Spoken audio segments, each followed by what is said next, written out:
Rustam Aspanov, partner, Resources Capital Group Investment Advisor LLC. Good day. Good day.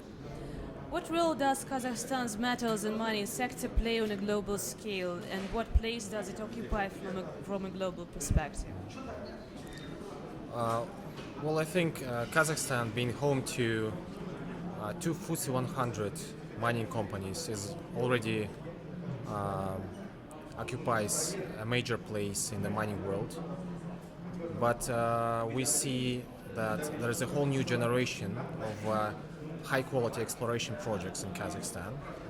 And if we assume that all these projects will be taken to production by 2020, Kazakhstan definitely will become one of the key mining players in the world. But the fundamental question is, will these projects secure the required billions of dollars in funding? Okay, how do you see the current investment climate in the mining sector of CIS in Kazakhstan? Well, I think if you focus on Kazakhstan for now, I think that the current investment climate is fine, but unfortunately it's perceived far worse than it actually is by so many global investors. We've been meeting a number of fund managers, strategic players in the industry, and they see Kazakhstan in the top of the list of the most risky investment destinations for mining industry. But I think that the government is demonstrating a commitment to improvement of the legislation, and they want to decrease the licensing delays. And I think if this commitment will be demonstrated continuously, this perception will change.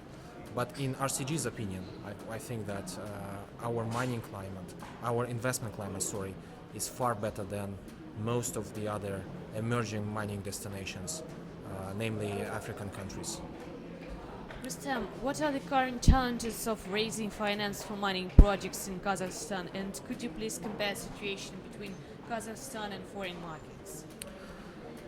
One of the key challenges is the dramatic decrease in funding overall for the industry.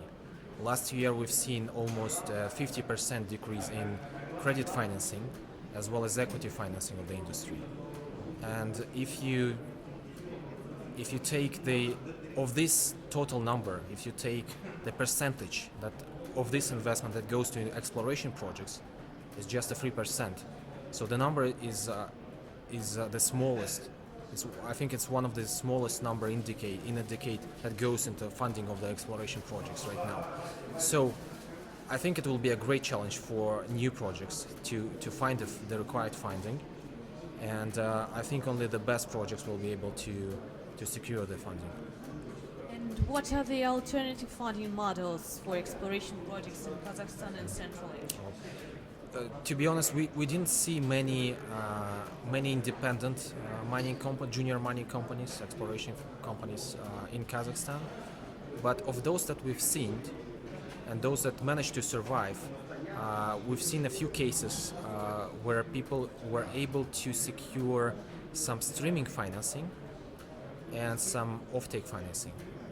Streaming is basically a payment for an opportunity to buy in the future the product of this miner. It could be a copper concentrate or gold concentrate or pure gold, buy at a discount price. So this could be, unfortunately, this mode of financing is available at pre-development or at the construction stage. It is unlikely to be available for early stage exploration projects.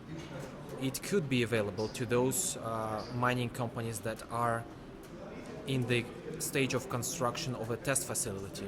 If your test facility will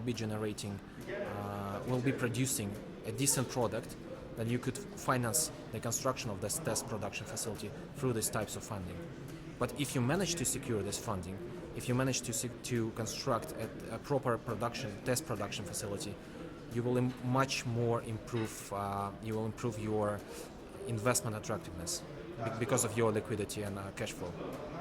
Rustem, and the last question. Can miners meet stricter investment and financing criteria in today's market conditions, and at what price?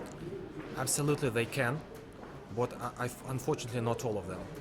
Only the ones with the highest quality of their projects, and only I think top tier projects will definitely meet criteria in today's current challenging environment.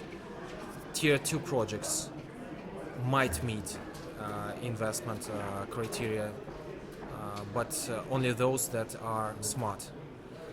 By smart I mean you have to be able to focus on several things. The first thing is you need to have to get to a feasibility study as far as you can. The second thing, you need to improve your cash flows to get the cash flows as soon as you can. Again, test production facility would help. If you have a successfully operating test production facility that generates positive cash flows, that's a huge plus. But if you are an early stage miner, early stage exploration company, and you don't have funds to take these projects to feasibility study or construct a test production facility, then you need to be able to give up, to prepare to give up a huge, a very significant size of your equity. In most cases, it will be a majority stake in return for funding. Thank you very much.